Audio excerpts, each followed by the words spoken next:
Students, आज के इस वीडियो लेक्चर में हम exceptions to the law of supply का कवर अप करेंगे। एक्सेप्शंस मतलब कॉन्ट्राडिक्शंस जो है लॉ ऑफ सप्लाई के लिए, तो उसको स्टडी करेंगे। तो इसका एक्सप्लेनेशन स्टार्ट करने से पहले मैं आपसे रिक्वेस्ट करूंगी कि अगर अभी तक आपने मेरे चैनल को सब्सक्राइब नहीं किया है तो चैनल को सब्सक्राइब कीजिए एंड चैनल लिंक अपने फ्रेंड्स के साथ शेयर करना मत भूलिएगा एंड वीडियो को जरूर से लाइक कीजिएगा। सो यहाँ पे जो एक्सेप्शंस दिए हैं मतलब कॉन्ट्राडिक्शन जो है ना लॉ ऑफ सप्लाई के, यहाँ पे हम इसको एप्लीकेबल नहीं है, these are not applicable. Exceptions मतलब not applicable to the law of supply.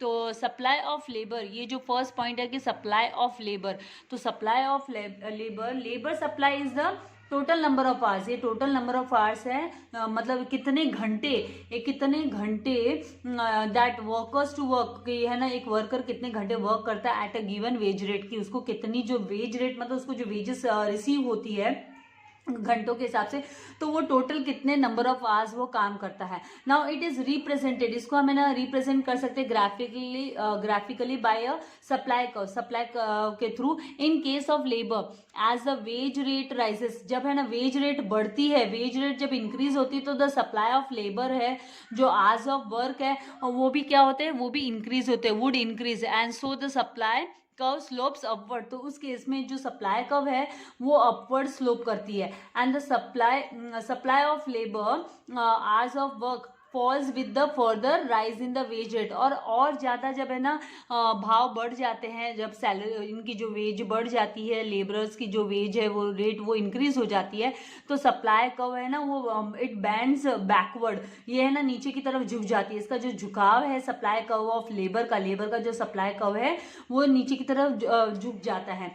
तो दिस इज बिकॉज, ये किस वजह से होता है, तो this is because of the worker would prefer, जो वर्कर है वो प्रेफर करते हैं leisure to work after receiving higher amount of wages. जब उनको हायर अमाउंट ऑफ वेजेस मिल जाता है, जब उनको ज़्यादा पैसा रिसीव हो जाता है, उनकी वेज रेट ज़्यादा मिल जाती है, तो फिर वो आराम से काम करते हैं। सो दस after certain point of time, तो फिर है ना कुछ समय के बाद में जो after certain point of time क्या होता है, जो वेज रेट वो बढ़ती है तो supply of the labour tends to fall, तो लेबरर का जो सप्लाई है वो क्या हो जाता है, वो डिक्रीज होना शुरू हो जाता है। So it can be explain, इसको हम एक्सप्लेन कर सकते हैं। कैसे एक्सप्लेन कर सकते हैं, तो with the help of backward bending supply curve, backward bending supply curve के हिसाब से हम इसको एक्सप्लेन कर सकते हैं। तो यहाँ पर है ना टेबल 4.4 एंड टेबल नंबर 4.5, जो फिगर नंबर 4.5 है उसके अकॉर्डिंगली हमें है ना ये जो बैकवर्ड बेंडिंग जो सप्लाई कर्व है, जो लेबर मतलब जो मजदूर है, मजदूर का सप्लाई कम हो जाता है। जब वेजेस है ना वेज रेट राइज होती है, वेज रेट इंक्रीज होती है, तो जो सप्लाई ऑफ लेबर है वो फॉल हो जाता है, डिक्रीज हो जाता है। तो यहाँ पर ये जो टेबल दिया गया है हमको 4.4 टेबल में, जहाँ पर लेबर सप्लाई शेड्यूल ये है टेबुलर रिप्रेजेंटेशन। तो वेज रेट, जब वेज रेट है ना पर आवर, हर एक घंटा जब वेज रेट है ना वो 100 रुपीज़ होती है, जब 100 रुपीज़ होती है तो जो नंबर ऑफ आवर्स जो वर्कर काम करता है वो 5 घंटा काम करता है, तो उसकी जो टोटल वेजेस होती है वो 500 रुपीज़ उसे रिसीव होती है। और जब वो वेज रेट 200 हो जाती है, इंक्रीज हो जाती है वेज रेट, तो है ना नंबर ऑफ आवर्स, कितने नंबर ऑफ आवर्स वो काम करेगा, तो 7 घंटा काम करेगा और उसकी जो टोटल वेजेस है वो 1400 रुपीज़ हो जाती है। एंड जब है ना वेज रेट इंक्रीज होकर 300 आ जाती है, तो फिर उस केस में जो नंबर ऑफ आवर्स है ना वर्कर वो है ना 6 आवर्स वो काम करेगा, तो टोटल जो वेज रेट है उसकी जो टोटल वेजेस है वो 1800 रुपीज़ आ जाएगी।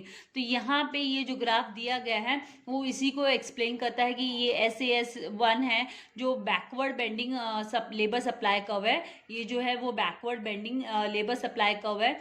एंड जो SA है वो इंक्रीजिंग, जो SA है यहाँ पे इंक्रीज हो रही है, वो इंक्रीजिंग सप्लाई कर्व हो गई। एंड AS है, जो AS है वो लीजर टाइम है, तो AS है वो लीजर टाइम है। तो यहाँ पर जब 5 आवर्स काम कर रहा है तो 100 रुपीज़ रिसीव कर रहा है, 6 आवर्स काम कर रहा है तो 200 रुपीज़ रिसीव कर रहा है, एंड जब 7 आवर्स काम कर रहा है वो 7 आवर्स जब मतलब 6 आवर्स जब काम कर रहा है तो 300 रुपीज़ रिसीव कर रहा है, एंड 7 आवर्स जब वो काम कर रहा है तो वो 200 रुपीज़ है ना पर आवर का रिसीव कर रहा है। तो टोटल जो वेजेस होती है वो कितनी हो जाती है, वो 1400 हो जाती है। तो यहाँ पे ये जो है ये फिगर है, इसमें सप्लाई ऑफ लेबर, जो सप्लाई ऑफ लेबर है वो hours of work is shown on x axis पे दिखाया गया है। जो वेज रेट दिखाई गई है वो पर आवर के हिसाब से दिखाई गई है, shown on the Y axis. And the curve, जो कर्व दी है SAS represents backward bending supply curve, उसको हम backward bending supply curve of labour बोलते हैं। एंड इनिशियली स्टार्टिंग में ये है ना, when the wage rate is 100, जब 100 रुपया पर आवर होती है तो the hours of work is 5 घंटा है ना जो वो काम करता है। एंड जब वो 100 रुपीज़ जब वो द टोटल अमाउंट उसको जो रिसीव होता है वो 500, और जब वेज रेट राइज हो जाती है 100 से 200 रुपया हो जाती है तो वो जो घंटों में भी जो आवर्स में वर्किंग आवर्स है उसमें भी 5 से फ्रॉम 5 आवर्स टू 7 आवर्स का समय हो जाता है, 5 आवर्स टू 7 आवर्स हो जाता है। एंड जो टोटल अमाउंट ऑफ वेजेस है वो फिर क्या होती है इस जगह पे, वो इंक्रीज होती है ₹500 से ₹1400 पहुंच जाती है। तो इस समय पर ये जो एट दिस पॉइंट ये जो समय है, इस समय पर क्या होता है कि जो नंबर ऑफ वर्कर जो घंटे काम करता है वो इंक्रीज हो जाते हैं। At this the labour enjoys, the labourer वो क्या करता है, वो एंजॉय करता है हाईएस्ट अमाउंट एंजॉय करता है, दैट इज 1400 का। एंड वो वर्क्स फॉर 7 आवर्स, और 7 घंटे के लिए वो काम करता है। अगर if the wage rate rises further, अगर वो और इंक्रीज होगी ₹200 से 300, जब वो इंक्रीज हो रही है तो जो टोटल अमाउंट ऑफ वेजेस है वो तो राइज हो जाएगी, इट मे राइज, वो इंक्रीज हो जाएगी, but the labourer will prefer leisure, मतलब वो आराम का समय, फिर वो आराम मतलब वो है ना जो नंबर ऑफ आवर्स वो काम करते थे 7 घंटा, तो 7 घंटे के बजाय वो 6 घंटा ही काम करेंगे, क्योंकि 6 3 से 1800 उसे रिसीव होगा। Thus he is ready to work only for 6 hours. And at the point A the supply जो कर्व है वो बेंड हो जाती है बैकवर्ड, वो बैकवर्ड बेंड हो जाती है। तो एट द पॉइंट ए वो बैकवर्ड पीछे की तरफ वो बेंड हो जाती है, बैकवर्ड वो बेंड हो जाती है। तो यहाँ पर वो बैकवर्ड बेंड हो जाती है। So which becomes an exception, जो कि एक एक्सेप्शन है to the law of demand. Law of demand को वो एक एक्सेप्शन हो जाता है, मतलब वो कॉन्ट्राडिक्टरी हो गई लॉ ऑफ डिमांड के लिए। नाउ एग्रीकल्चरल गुड्स की जब हम बात करते तो the law of supply does not apply to agricultural goods, वो एग्रीकल्चरल गुड्स को अप्लाई नहीं होता है as they are produce in a specific season, क्योंकि वो तो है ना पर्टिकुलर सीजन में, स्पेसिफिक सीजन में वो ग्रो होती है, वो harvest takes place. So and there उनका जो प्रोडक्शन होता है depends on the weather conditions, weather condition पे डिपेंड होता है, वेदर कंडीशन को हम प्रिडिक्ट नहीं कर सकते हैं। तो due to unfavourable changes in weather, unfavourable changes if agriculture production is low, अगर मान लीजिए एग्रीकल्चर प्रोडक्शन है वो कम हो गया, वो लो हो गया, then there supply can not be increase, तो फिर उनके सप्लाई को इंक्रीज नहीं किया जा सकता इवन एट हायर प्राइस, भले कितनी हाई रेट रहने दो, लेकिन ना सप्लाई कहाँ से आएगा, सप्लाई तो आ ही नहीं सकता है। अरे भाई आप भाव कितने ही बढ़ा दो लेकिन उसकी क्वांटिटी तो इंक्रीज नहीं हो सकती ना, तो जितना प्रोड्यूस हुआ होगा उतना ही तो मार्केट में आएगा। Then third urgent need for cash, urgent need for cash, जब है ना सेलर को जरूरत होती है पैसे की, बहुत हार्ड कैश की, उसको इमरजेंसी होती है, if the seller is in urgent need for hard cash then he may sell his product, तो फिर वो है ना वो प्रोडक्ट को सेल कर देगा, वो विथ होल्ड करके नहीं रखेगा, वो स्टॉक को है ना ब्लॉक करके नहीं रखेगा, वो रिलीज करेगा, स्टॉक को बाहर निकालेगा, वो स्टॉक को एट विच में even be below the market price, भले ही उसका स्टॉक उस समय पर भले है ना मार्केट प्राइस से उसका कम में बिके, वो है ना वो अर्जेंट कैश की वजह से, इमरजेंसी फॉर कैश की वजह से वो अपने स्टॉक को रिलीज कर देगा, अपने गोडाउन से बाहर निकाल देगा।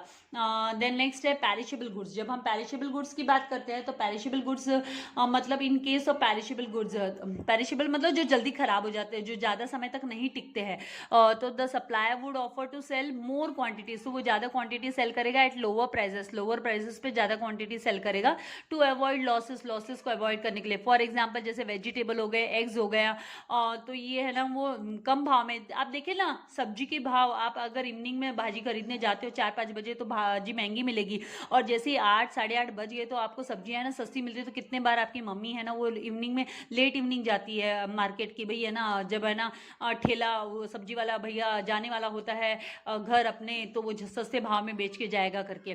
तो इस तरीके से। Then fifth one, rare goods. Rare goods मतलब बहुत जो स्केर्स है, जो है ना ज़्यादा अवेलेबल नहीं है मार्केट में। तो the supply of rare goods है, जो स्केर्स गुड है, कैन नॉट बी इंक्रीज। उनको आप इंक्रीज भी नहीं कर सकते, डिक्रीज भी नहीं कर सकते अकॉर्डिंग टू इट्स डिमांड। उसकी डिमांड के हिसाब से इंक्रीज डिक्रीज नहीं कर सकते। Even if the price rises, अगर प्राइस बढ़ भी जाता है तो supply will remain unchange. Supply तो उतना ही रहेगा ना भाई। एक डायमंड बेचने वाले के पास 10 डायमंड है तो 10 के 20 डायमंड तो नहीं हो जाएंगे, राइट। तो फॉर एग्जांपल रेयर पेंटिंग्स हो गए, ओल्ड कॉइन्स हो गए, एंटिक गुड्स हो गए, तो उनका जो सप्लाई है वो अनचेंज रहेगा, वो इंक्रीज नहीं होगा with the increase in price. तो यहाँ पे ये एक्सेप्शंस में कौन कौन सा हमने कवर अप किया। रेयर गुड्स हुआ, पेरिशेबल गुड्स हुआ जो जल्दी खराब हो जाते हैं, अर्जेंट नीड फॉर कैश हुआ, एंड एग्रीकल्चरल गुड्स हुआ, एंड है ना जो लेबरर है जो काम करते हैं, सप्लाई ऑफ लेबर, जो काम करने वाले मेहनत करने वाले हैं, अगर उनको ज़्यादा मिलता है तो फिर वो है ना थोड़ा आराम वाले मूड में भी आ जाते हैं। तो ये सारे के सारे जो है वो exceptions to the law of supply है, मतलब contradiction to the law of supply है। तो आई होप आपको ये कॉन्सेप्ट क्लियर हो गया होगा। तो वीडियो को लाइक करना, शेयर करना मत भूलिएगा, एंड अगर आपने चैनल को सब्सक्राइब नहीं किया तो चैनल को सब्सक्राइब कीजिए, ताकि आपको मेरे लेटेस्ट वीडियो के नोटिफिकेशंस मिलते रहे। Thank you very much. God bless you all dear students.